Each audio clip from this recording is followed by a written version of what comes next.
Welcome to Live to 120 with Bracha, a podcast about health and wellness, empowering you to live long and live strong. Today's episode is about food, faith, body image, and letting go of perfection to live a healthier life. Miriam Pascal Cohen, also known as the Overtime Cook, is a food influencer, cookbook author, and the Rebbitzin at the Community Show in Los Angeles. Miriam, welcome to the podcast. Thank you for having me. Miriam, I feel like everyone knows you, but for those who don't know you, who is Miriam?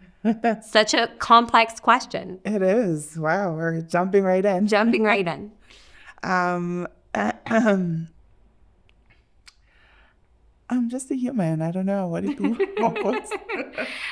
Just a human. Anything else you want to share about who you are, your background, how you got into being a chef extraordinaire? So I actually don't call myself a chef. I think chef is someone who went to culinary school, runs a restaurant kitchen. I did neither of those things. Mm-hmm. But I'm a home cook. Okay. Who happens to have written a few cookbooks, and so I started my food blog in 2011. Wow. So I'm very old. You're seasoned. No pun intended. So I started in 2011, and I really just started as a creative outlet because I was working at a very dry corporate job. And then I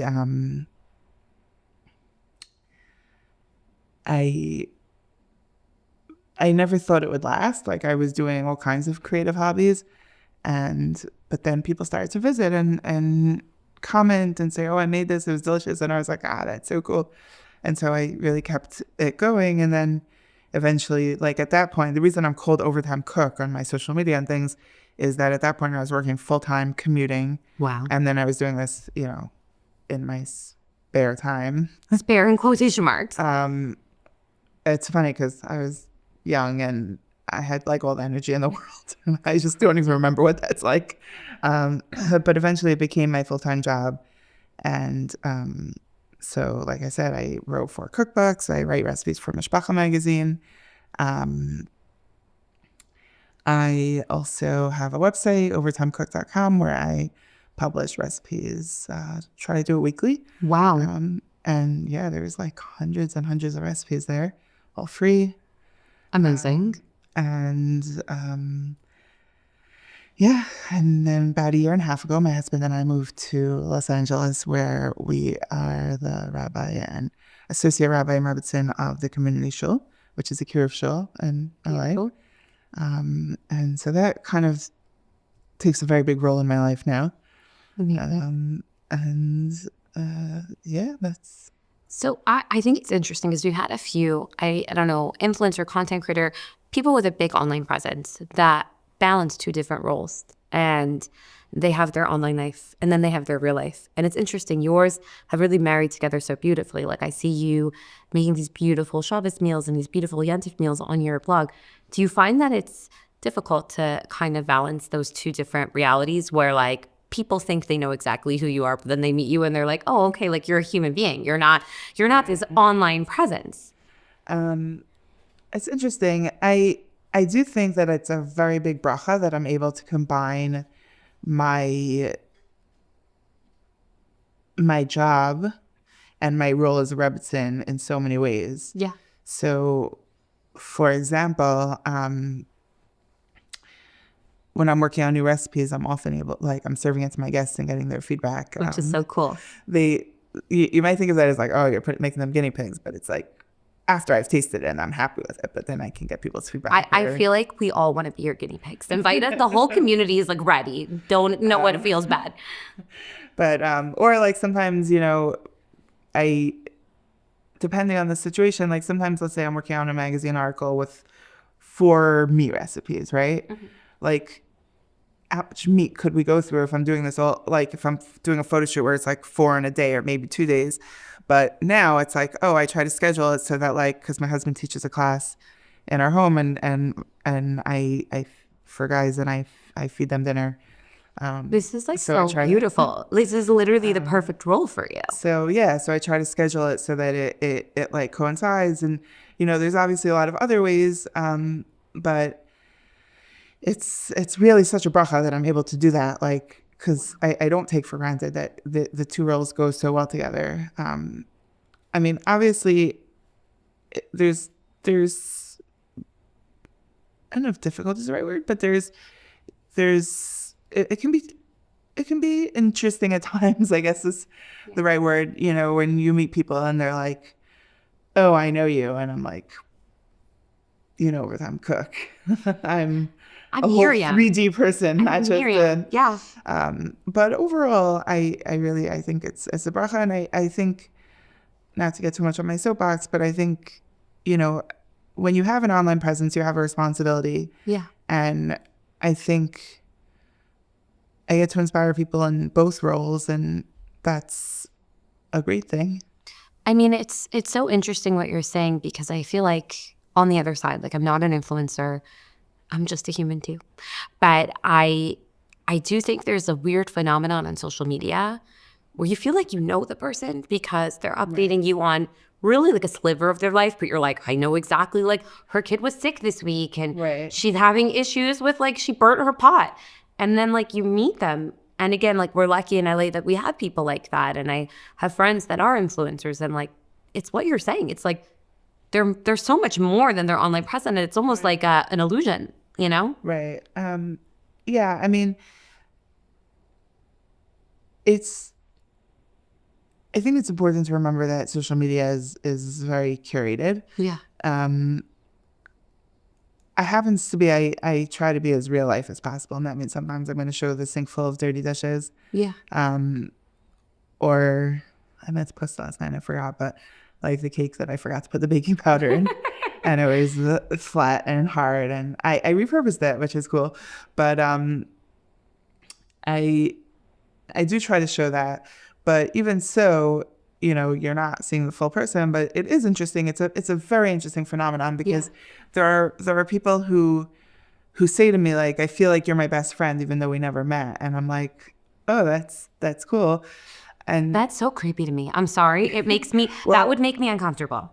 I mean, they say it tongue in cheek. I don't think. I don't know. Some people, yes, Right. So, I mean, also you have to remember that, I don't know if you're on social media much. I am. But okay. I don't know if you've ever messaged me, but I message, I try to answer all messages. And so people message back and forth with me, and it, like, you do feel like you get to know someone. And the truth is that some of my really good friends now are friends that I originally met online that I was messaging back and forth with. So it's not crazy. It's just, it is a little lopsided, I guess. No, that's such an interesting thing. And I'm thinking about, like, I do have friends. I'm a genetic counselor. So I have made genetic counseling friends on social media as well. And we see each other in conferences every, once a year. And it's so beautiful. And it is this tool for connection. But it is interesting what you're mentioning about the lopsided. You talk about having a platform and being really responsible for that. And something that I found very interesting on your platform, and you've talked about it, I would say consistently in the past few years, is body positivity in the frum community. And I'm curious, like, I don't want to say it's controversial, but I don't think a lot of people are talking about it honestly in the frum community. And I think it was incredibly brave of you to bring up that, we live in an amazing community. We live in a community with challenges. Right. Why did you feel like that was something you wanted to bring up? So I'm going to start off with a correction. Not that I'm against body positivity. Yeah. I don't consider what I talk about body positivity. Yeah. It's interesting. I'm going to go backwards. I'm going to first say this, and then we'll go back and explain. So I talked about body image and body shaming a lot. Yeah. And then I wrote an article that was like everywhere. Yeah. You read it, but and I got a ton of feedback. And in that feedback, I got a lot of feedback from the body positivity crowd saying I wasn't explicitly anti-diet enough. And then really and then I got a lot of feedback from people on the other side saying you're encouraging people to be unhealthy. So I hate anything that might turn controversial. I try to stay as part of it as possible. I get but that. I do want to say that I think both camps have points, and that you need to find a balance in the middle. Yeah. And I'm not a medical professional. I'm not a mental health professional. I don't have the training or the experience to tell people where they should fall in between the two very, very opposite ends of the spectrum. What I was trying to do when I did this initially was just shine light on the problem. Yeah. Because... And for those who don't know, what is the problem in like a nutshell? Okay, so I'll tell you the background. So when Matzah Shabbos, honestly, I hope nobody ever figures out when it was and where it was for Shabbos, but I saw somebody with teenage daughters berating their daughters for like their eating and their weight. And I experienced that. I've been overweight my entire life, not like since I was a little kid, like my entire life. And I've experienced all kinds of shaming and things, and it just hurt me so deeply. And I was like, oh, these girls are going to be in Shidduchim in a few years, and like this is what's going to stick with them. And it really, really hurt me. And so I was like, I'm going to speak up. I did not dream it would turn into what it turned into, but what happened was I shared very briefly a little bit of my story. I don't remember even what specific part of my story I shared, but I think I said that if I remember correctly, I think it was that I was told like, you'll never get married if you don't lose a ton of weight, which is very, very damaging. We could get there after if you want to talk about that more. But and I basically said how it really, really stuck with me. Like, I am married. I didn't lose a ton of weight. I am married and happily married. Yeah, to the greatest guy. I know my husband would not like if I say this, but to the greatest guy. Okay, I can say he's amazing. He's an incredible person. But it still sticks with me after, and that's the part that people don't realize. It's not like, oh, now that I'm married, all that body shaming is fine. And so I shared, I think that was a part of my story I shared, but I very honestly, just a little bit. And I said, I'm going to open the floor to you. Tell me your story. And I was absolutely floored. I never dreamed. Literally thousands and thousands and thousands of people shared stories. Some of them were very minor, and some of them were like, are you kidding me? Is this real? Like, there's that people real abuse. Really, yeah. And you saved some of those on your page, which so if you are interested in seeing what we're talking about, there's a highlight, and it's actually two highlights because there was so much. It's so heartbreaking, and that's like a tiny fraction of what people shared. And I wasn't trying to solve anything. I just wanted people to see what happens when you do this, because people, somebody wrote like, that when she was like in elementary school, people called her like fat and like in a derogatory way. Like they were like, oh, you fatso. And she's like 70 and she still feels the pain of that. Like it doesn't go away. And I think that's the part that people don't necessarily realize. And I learned so much through that. But, I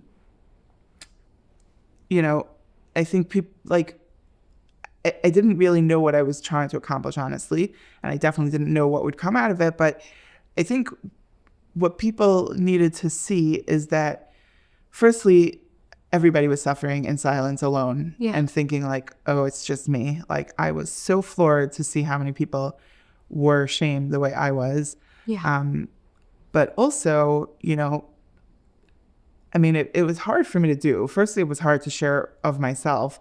But it was also hard to take everybody's pain in. It was very intense. Like at some point, my husband was like, "Okay, put your phone away. We're going for a drive." And like he took me to like the ocean and just to like it was so much. And it was like, and I'm the kind of person who like when you tell me things, I like feel your pain. So I was just like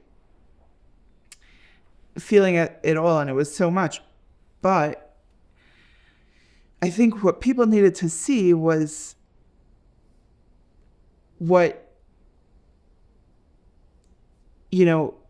how big of a deal it was. Because there were some comments that were like cruel and you're like, okay, I would never do this, right? Yeah. But there was some that was just like people meant well. And a lot of the comments were like, someone meant well, and it It hurt. It hurt. And so, all of that like difficulty that I went through in doing this and sharing this was really worth it, because for, even one person who said, but there were so many people who said like, thank you so much. I now know how not to talk to my overweight child. Yeah. And honestly, for one person, it would be worth it, because it's so, so damaging. It's absolutely a lifelong struggle. And I'm not here to say, again, I'm not a medical professional, so I don't have a background to say this, but like, I'm not here to tell you you should diet or you shouldn't diet. That's not the point. The point is not how a person individually should behave. The point is how you should behave towards others. I think what you're saying is so true. And like, I laugh. I shouldn't laugh, but like, I feel like sometimes these episodes are therapy for me. I'm like, this is therapeutic for me. I grew up as a very, very overweight child. And I grew up with a sister who was teeny tiny, skinny, like very thin and beautiful. And you're listening and I love you, but that's who you are. And because I was her younger sister, I had a lot of comparison. And Hashem made me different. Like, I always say that, and I've come to that acceptance as a woman in my 30s, where I am someone who Hashem did not grant a teeny tiny body. Right. But the comments that I used to get, and I would say from a very young age, from 7 or 8, I was thinking about this as I was prepping this episode. I remember so distinctly being in 3rd grade. 3rd grade is little. You're 8 or 9. Yeah. And a girl came up to me and she was talking to me and she's like, there's this thing called Shidduchim. And I was like, ooh, what is that? She's like, it's where boys meet girls who are from. And I was like, okay. She was like, and you can't get one of these Shidduchim if you're not a size 6. And this is 3rd grade. Okay, can I just point something out about that story? Do you realize how awful it is that obviously she heard this verbatim from someone in her life? A 3rd grader doesn't know this. 100%. And she doesn't put the pieces together to say that even. She had to have heard this exactly like that. And that's so horrifying. It was so, and I remember, at the time, I was like, I don't really understand what she was saying. And I was like, size 6, you're a little girl. You don't know the sizes, right? Okay. And I was never a size 6 in high school. I was always bigger than that. And I just remember having that sinking feeling maybe the girl is right. Maybe I will never get married because I've never been a size 6. And it was that is one of many comments. And I would say a big thing in my family is that I was very publicly shamed. And that was hopefully that will motivate her to lose the weight. But we're talking about an 8 or 9-year-old little kid, right? Right. So,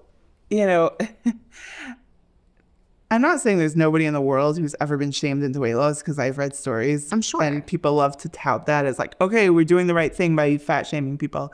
But I would say the vast majority of people who get fat shamed do not respond positively to that. Yeah. And more importantly, okay, maybe if it's your child, I don't know. You have to handle that very carefully.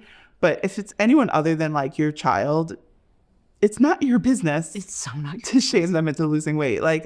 You should never shame anyone into losing weight, but it's not your business to even want them to lose weight or encourage them to lose weight. It's just what are you doing? What motivates people? Oh my gosh, I have so much to say. I don't know. I know you have all these other topics I'm you want to talk about. feel free, but I think a big thing for me was, and again, I told you this is part therapy for me, but I think it did in certain ways help me lose weight, but very unhealthy. And I tell this to my husband because my husband is bless him, he's so not knowing of the drama. And I feel there was a lot of pervasive eating disorder culture in my school. I'm just going to say what it was. There's a lot of girls who had eating disorders that were around me. And that was a huge thing that came out. People who had lifelong eating disorders, even people who lost lives to eating disorders. 100%. That started because people were shaming them for their weight. I had 2 or 3 friends that were hospitalized for eating disorders. And I'm talking in junior high, middle school, young girls. Wow. And to me, I tell my husband, and I say this to him, and he's shocked. I'm I remember there was a point, maybe I'm in 7th or 8th grade, and I had my tonsils taken out in 7th grade, and I lost a lot of weight because you can't eat, right? Right. And everyone was you look amazing. You're so skinny. You're so worthy. And I was a little girl, and I was And like, oh, you know what the best was? You have such a pretty face, now we can see it, right? So Oh, I hate that one. I hate it. But that was, again, young girl, like just started puberty, all that other stuff. And of course, Miriam, I didn't want to disappoint people. So what did I do? I spent, I would say, like half of 7th and 8th grade eating 500 calories a day, which is crazy. But I remember that. I remember the number because I was like, well, they said you're supposed to eat 2,000 calories. You know, I can do 500. That's enough to like be functional, right? And you're essentially fasting, right? And I just, I remember like everyone was so supportive around me. They were like, that's great that you're eating like 2 applesauces and a slice of American cheese a day, you know, like, good job.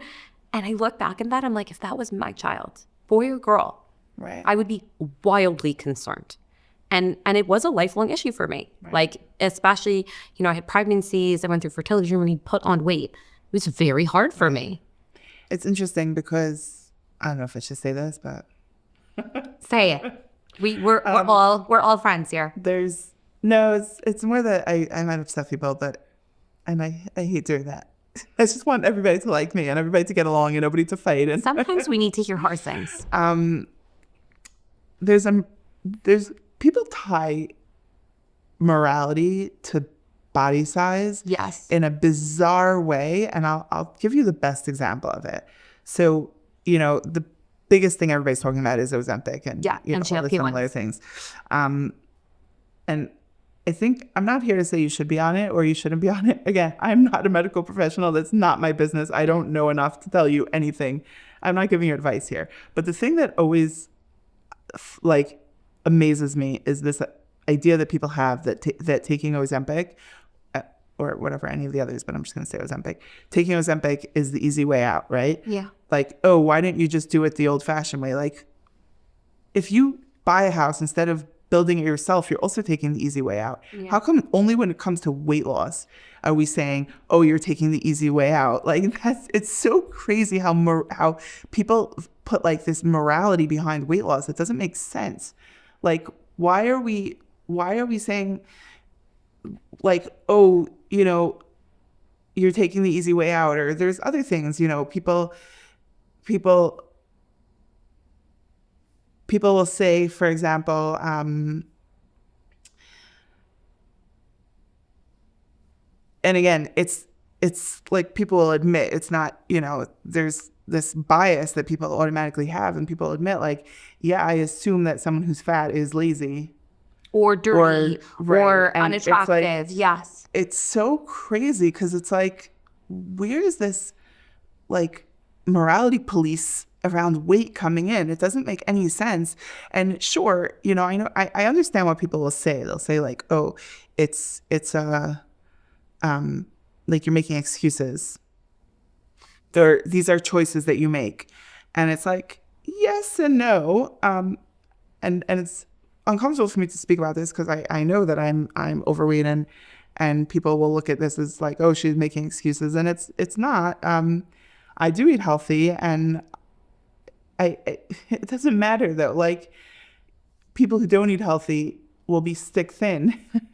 And they're eating like disgusting food, never exercising, not taking care. And they'll say that to you. Like, I am an unhealthy person. And it's like the fact that someone is big or small, it's not like, you know, people act like it's like a sign on your face, like I eat well or I don't eat well, or I am active, I am not active. And it's like, it's so not the case. And yet, like, we've allowed this to become the way we look at people in general. And so openly, like, imagine if we flip this with height. Like, oh, you're a short person. Right. And I've seen people say like, oh, but with height, you can't control it. But like, yes, you can. There's like nutrition is part of height. We know that if you're eating, like starving yourself, it will impact height. But also, like, with weight, it's also not all about your choices. There are, and you're a genetic counselor, so I'm sure you understand. You know, there's more than me. We all start at a different place in the race, and when we lie and pretend that we're all starting at the same start, we're not. Right. I think something that was interesting that I saw on Instagram, I thought was very interesting because it almost like shocked me. Oprah publicly, who is a very famous celebrity, who has every resource available to her is on a GLP-1. What does that tell you? If it was just about diet and exercise, Like she has her private chef. she has a trainer, she has Yeah. access to everything, and she needed to do that because she couldn't do it on her own without it. Right. And this is where like that easy way out thing is just, it's so crazy. It's like, I don't know, like why are you judging people for this and not other things? And why are you judging people for it in general? And Yeah. It's so interesting, and I feel like it's so inappropriate. Like I am very, I guess because of the way I grew up and because I went through infertility, I am very careful about not saying things to people about their bodies. I really try. Unless I know they're sharing with me, hey, I've been on a weight loss journey and I know that will be a positive thing for them. And only then, I really try not to comment on people's bodies. Yes. And, there's also ways you could do it in a very neutral way. So even if if you think someone has intentionally lost weight and you want to compliment them, but you're not sure, or you don't want to do it in the wrong way, you could just say, you look amazing. Yeah. Because that's just a neutral way to, if they want to take that as, oh, I've worked hard and I lost weight and she noticed, great. And if not, it doesn't hurt because oh, maybe it's your hair, maybe it's your dress, Maybe whatever it's it your is. personality, Right. Maybe you're just in a sparkly, happy mood, whatever it is. But tied to what I was saying before with the morality, like when you say oh, you look so good, you lost weight, you're just doing this oh, but then if I gain weight, then I won't look. I'm bad. Yeah. And why are we letting that happen? Yeah. And again, I think about myself as a child, right? Like you're talking sometimes to young girls and children, and what you're saying, it really lasts forever, right? Like they have to live with that for the rest of their life. Yeah. I'll give you another example that I think is interesting. Being a public figure, especially in the food space, and who's overweight. And I know, by the way, there are people who will get mad at me just for saying overweight. There's some people that say you have to say fat. And some people You get to call yourself whatever you want. But there's a very cute, very, very petite influencer who did this really cute post of a caption of carbs are my love language. And people were like, oh my gosh, you're so relatable. You're so cute. I love it. Yeah. And I was like, could you imagine if I would post that? Yeah. People would be like, Do you experience that though? Do you experience So I do sometimes. Body shaming? Not so much anymore. And also I just ignore and block so fast. I have nothing to say to you. If you say to me this is why you're fat in response to something I post, straight to my blocked. I'm not engaging with that. Yeah. But it's so interesting that they feel the need to say that to an absolute stranger, that they don't know. This is something we can have another whole. No, that could be a different episode.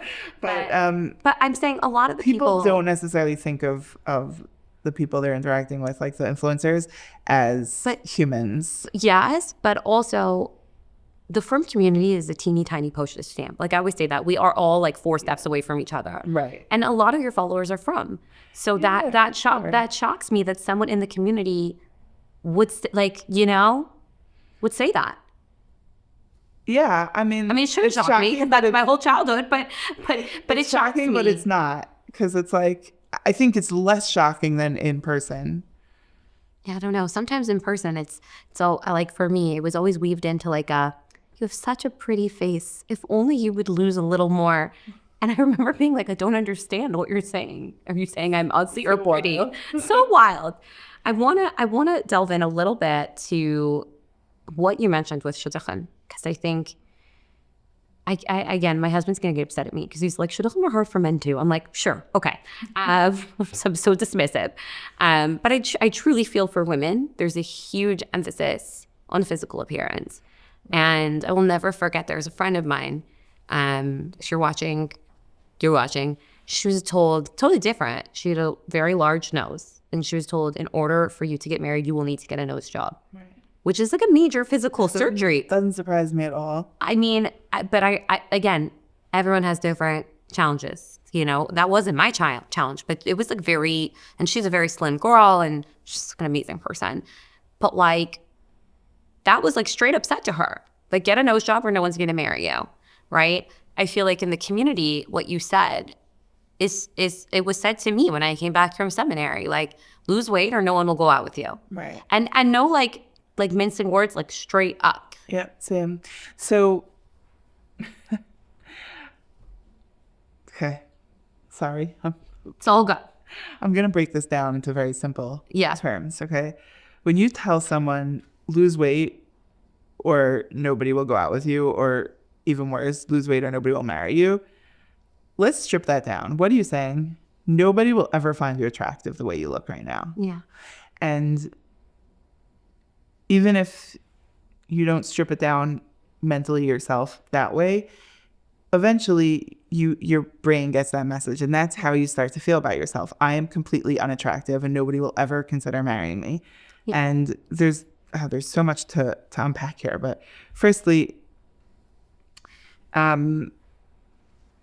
it's important to recognize, and I think in the frum world this is harder in a way, but it's important to recognize that there's not everybody's attracted to the same kind of person. Yes. And everybody has their own thing. And I think in the secular world, where you go out and you meet people more organically, it's actually much easier to get that feeling. Like, yeah. But in the frum world, where you're going through the shidduch system and there's like somebody's looking at a stack of papers and all you are is just like, oh, she's not a size 2, or you're just a picture, and it just makes it so much harder. But not harder to find someone, but harder to just get past that like barrier, like that mother who's like, oh, I have a stack of papers here. Yeah.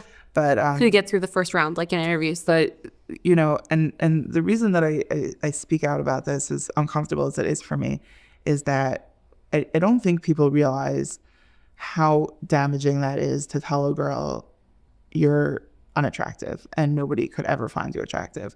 And before I wrote this publicly for the first time, I asked my husband if he was okay with me sharing it. But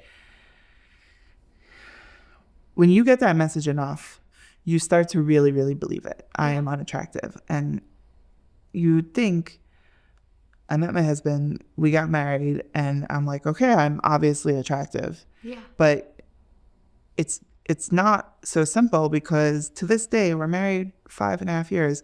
To this day, I still struggle with believing that he finds me attractive, because you're told so many times you are not attractive. And it doesn't matter that those aren't the words you're using. Those are the words that the girl is hearing. When you tell her you're not you can't get married unless you fix A, B, C, or D, you're telling her you are not attractive. And you hear that so much and your brain just fully believes it, to the extent that when I was dating my husband, I felt like there was a part of me that was like, I'm not actually going to get married. Like, that can't possibly be true. And when we were like talking about getting engaged, and I was just like, wait, is it really happening? And I was like, but I'm not attractive. And my heart is breaking. I was like, what are we going to do? Like, he's going to realize that I'm not attractive. Yeah. And I was like, okay, maybe we should like wait like a year to get married, and I'll just stop eating, whatever. Yeah. And you know, and my husband's great, and communication is really important, because telling him that this is how I felt and this is the insecurity that I had, and he really has been amazing in helping me overcome it. But to this day, there is still a part of me that's like, maybe he's not really attracted to me. And it's so crazy, because I think about this with like food, totally on brand, but like we all have different tastes. Like, I despise mint. My husband loves mint. Just like very neutral. Should I tell you something interesting? Yeah. Okay, so we're like jumping from. Yeah. I thought I hated mint until I discovered that I hate artificial mint to the extent that I use kitty toothpaste, I'm not exaggerating, like strawberry, Yeah. like fruity, whatever, toothpaste.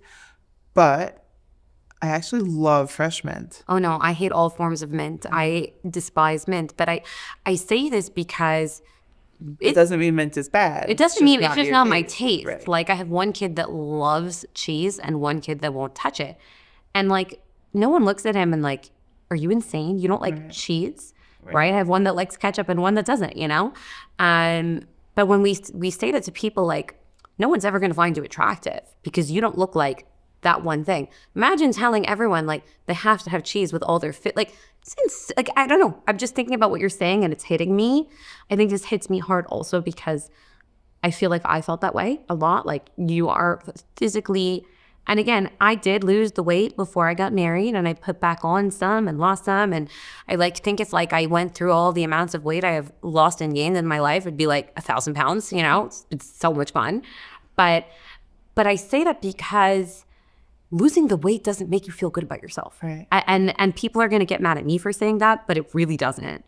No, it's not fixing you. It's not fixing you. If you feel disgusting about yourself. I've also lost a lot of weight, gained a lot of weight. I go up and down. And, yeah. And it's, you know, if you're losing weight, and again, I apologize because I know that the anti-diet crowd will be very upset by me saying this, but if you're losing weight with a medical professional who feels that this is the right thing for your health, that's different. But if you're losing weight because people tell you don't look good enough, it's crazy. Yeah, I mean, we had a plastic surgeon on, and he was talking about, like, mental health-wise, like, getting plastic surgery doesn't solve your mental health problems. It just doesn't. It takes away skin and repairs muscles, but if you hate yourself, you're going to hate yourself after plastic surgery. We had someone also talking about face, and he was like, yeah, like, the mental health is really important. And he meets people who are, he said he won't operate on people who are like on a rebound from a divorce or a big life thing. They lost their job because it doesn't solve your problems. No. And that I think is so hard for people to accept, is that like beauty really is skin deep and confidence is so much deeper. Right. Absolutely. I think, you know, we've talked about a lot of things. How do you think that we create a safer space in our community? How can we do better? That's a good question. With the caveat that I'm not an expert. But your experience. I really think just stop focusing on people's weight. Stop talking about it. Like, and it's not only weight. Weight is just the one that I have the personal experience with. But when I was listening to people's stories or people talking about other things, firstly, being too skinny. People were skinny shamed also. Yeah. But I've heard a lot, people who have bigger chests and they're in the BCACO system, that they're not sneas. They can't help that. That's like how Hashem made them, right. You know? Right. It's so true. And it's just, we need to stop as a society on like focusing so much on appearances. Like Hashem made all of us different, and just embrace that. And you don't need to change anyone. You don't need, whether you need to change yourself or not, that's not my business. That's not my, I don't know what to say, but like when it comes to other people, you shouldn't be commenting. You shouldn't be moralizing it. You shouldn't be focusing on it. Yeah, I think, and this is when I like bring out, I was laughing, we were talking about something with BCACO this morning, talk about sneas, and I was like, the line is, don't be attracting, be attractive. That was my whole BCACO experience in one line.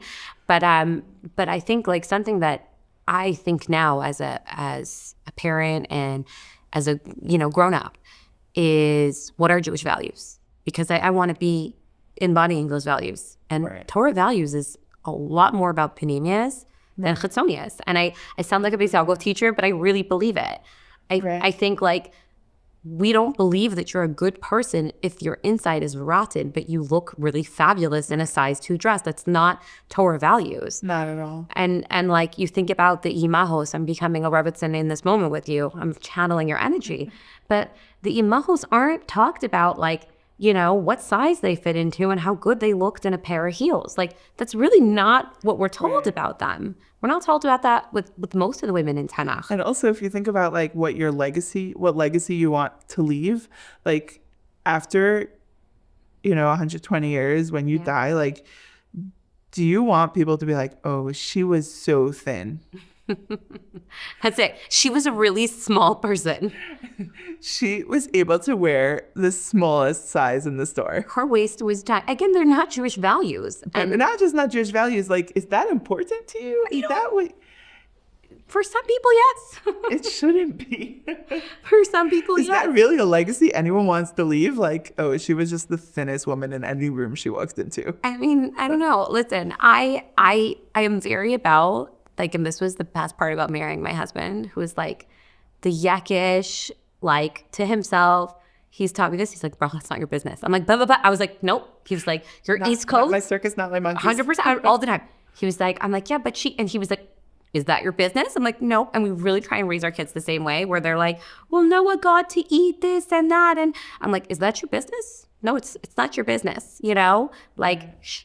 I want to make sure that I'm addressing something that I think is so beautiful. And you mentioned it a little bit, but and we talked about this, something that I think is really important.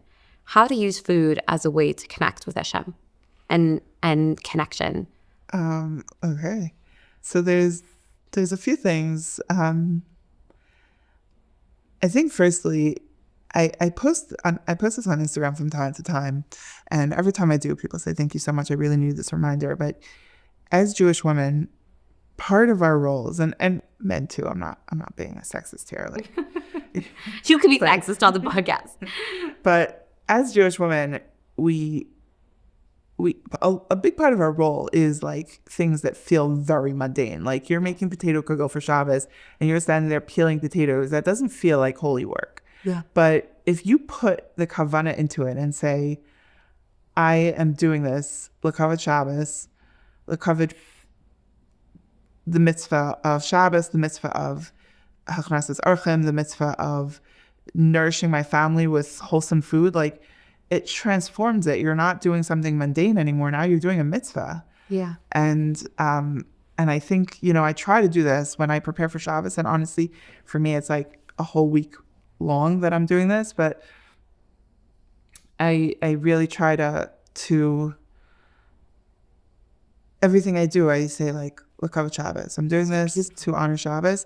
And it just totally takes what you're doing and makes it holy. And it's an easy way to do it. Like, you just have to kind of train yourself even if you don't feel it so much, just say it out loud when you start peeling those potatoes or washing those dishes from the food you cooked. You just say, l'kavod Shabbos. It's so funny because that's very on trend with mindfulness, like being mindful about it, not just cutting up vegetables, but I'm doing this for a higher, more spiritual power. But then the other thing that I would mention is, so we have, as part of our work in the Kiruv Shul and as Rabbi Merbitzin, we host, most weeks we host, almost every week we host 2 meals. Wow. And we have a table full of guests. And we'll have to have you guys. Oh my gosh, we're ready. My husband is ready. But we have a table full of guests, and I think it's important to never downplay how big of an impact you can have, again, with what might feel like a mundane thing. Yeah. So I have to say this carefully because I don't want to make people feel pressure. I happen to love cooking. And I love setting a beautiful table, and I love plating things nicely. You don't have to do that. That happens to be the way I do it. But, again, it can feel mundane, but I had a woman who's on her religious journey who comes to us for Shabbos meals a lot. And she said to me, she had just moved into a new place, and she said, your Shabbos meals have made me want to keep a kosher kitchen so that I can host my own Shabbos meals. And I think about that often because it's like, sometimes it feels like vanity a little bit because like, I don't necessarily need to plate things up all fancy and when I say that, I'm not talking about like crazy plating. It's just I put a little thought like before I bring it out to the table. I'm like, You're also okay, like this is your job, meaning right. like you're So not back to what I was saying before about how lucky I am that I get to combine them. But it's just putting a little thought into how you present the food and what the atmosphere is at your Shabbos table and things. It just really has such an impact. And even if you're not hosting guests, if it's your family or it's just instilling that beauty of Shabbos and beauty of Hachmas Tzarchim and whatever it is that you're doing. It's such a big thing that you're doing, and sometimes it feels like a small thing, but when you realize it's really not, it's just really powerful. I think, growing up and being there, like there's so much emotion and connection that food can bring, right? Like you think about like your childhood. Sometimes I think about like, I was telling my husband, it's crazy. I really, and like, I'm going to get shamed for this, but I brought it up on other podcasts, so let's do it. I loved Cinnamon Toast Crunch cereal. I did. Me too. It was my childhood, okay? My mom is going to deny she ever fed it to me, but she did. We got it all the time. And I had like a donut for Hanukkah, and it was like a snickerdoodle flavor, but I promise you it was like, I was like, immediately transported back to being a kid. And it was like, so like smells, things like that. But I think sometimes we forget the power of food. Right. It's so funny. My kids, I told you, these are confessions on this podcast. It's our therapy session. I'm not super into cooking. I enjoy like eating. I love to eat. And I like to cook maybe once or twice a year, but I have to do it grand. Like it needs to be Martha Stewart or like I'm unhappy. So that's my issue with cooking. You're all or nothing? I'm all or nothing. I'm like Cinnamon Toast Crunch or like gourmet 5-course meal. And it has to be plated. So I'm an interesting person, I hear. But something that I do like to make more regularly is challah. And my kids go wild when there's fresh challah. And they're like, Mommy, it tastes so good. They're like, we can taste the love in this. I'm like, stop.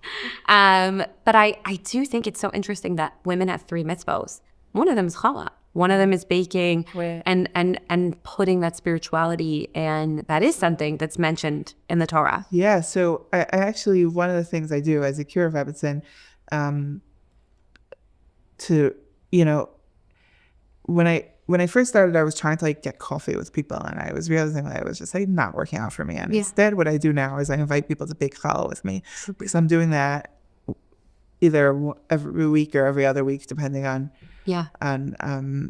But so I invite people to come bake challah with me, and we collect names and we daven. And what I always tell them is, when you bake challah, it's so powerful to think about that when you do that mitzvah, that you're doing like it's an unbroken chain from Sari Menu all the way to you. Yeah. Like an unbroken chain of women doing this mitzvah. And it's so incredible and so powerful. And I don't know if you know that my husband and I actually have a podcast. I do, and I love it. And it's super, our Torahs. I've listened to a few. I haven't listened to all of them, but I have to catch up. So my husband mentioned this yesterday when we were recording the podcast. But one of the things that's really cool about Judaism that really separates us from other religions, that shall remain unnamed, is that we don't believe in like there's spirituality or physicality. We believe that you combine the two, and that's really what Judaism is all about. And when you bake bread, it's physicality, but when you bake bread and take challah and make a bracha and daven while you're doing that, you turn that physicality into spirituality. And that goes for really anything in Judaism, but it's just such an incredible thing that you can transform an action into a mitzvah. Yeah, and it's such a good way to ground ourselves into a world that sometimes feels like really overwhelming. I'm just saying, there's a lot going on. Sometimes I think all the time. Oh my gosh. No, listen, there are moments of quiet, but I feel like, and I'll end on this, there was someone else who was talking about this on a different podcast that I was listening to. And she was like, the reason our generation is so overwhelmed as opposed to like our parents is we are dealing with like so much more. Like just in terms of like even screens and the amount of media we're consuming, it's like overwhelming. And sometimes it is really nice to just knead dough even by hand and really just like put the world in to pause and just do something so simple. And I think it's a really, really great way to end. I'm like, this was such a fun conversation. I'm like, I need a part two. I ask every guest a question, and it's a question for lasting advice. What would you tell people if you weren't afraid of hurting their feelings? Oh, wow. That is a good question. Okay. I have a few things that are swirling around in my head. I'm trying to pick which one I want to say. I'll say this. Don't wait for things that are out of your control. And what I mean is that before my first cookbook, I had people say, like, wait till you're married before you write a cookbook. And I met my husband after my third cookbook was published. And I'm so grateful that I didn't wait. You know, when something's out of your control, you don't wait for that for, you know, and this goes for so many things. You don't wait to get the job you want, to start whatever, like, if, you know, whatever it is that you think you have to wait until you're in the right situation in life, don't wait. I think that's chase what you want and what you need and what will make you a better person without waiting for the right moment. I think that's such an important message, because I feel like women in the frum community are often told to do that. Wait. Like, I remember that, like, you can do that after you get married. You can do that after you have kids. You can do that after your kids get married. We spend our whole lives waiting for moments that never happen, Right. instead of just doing it. Which is such a beautiful way to end. Miriam, thank you so much for coming. Thank you for having me. Where can people find you? So I am on social media at Overtime Cook. I have a website, overtimecook.com, with, like I said, hundreds of totally free recipes. Which are amazing recipes. And we have tried them. I wrote 4 cookbooks, so there's Something Sweet, Real Life Kosher Cooking, More Real Life Kosher Cooking, and Real Life Face Up Cooking. Amazing. And we also have a podcast called Torah's Chaim. That's me and my husband. The first 2 seasons we focused on the Parsha, and this season we're actually focusing on Haftorah. Wow. Which is really cool, because it's a lot of it's stuff people really don't learn much. Well, and it's so interesting. Yeah, so I think that's pretty much amazing. Everything. You're so incredible. It has been so amazing to have you on the podcast. And thank you, everyone, for listening to another episode of Live to 120 with Bracha. Until next time, live long and live strong. This was amazing. Thank you. Thank you so much. I have to catch up on the podcast. I listened to like 1 or 2 episodes, and then life happened. And then I'm like, I really should, but I have to show it to my husband, who would love it as well.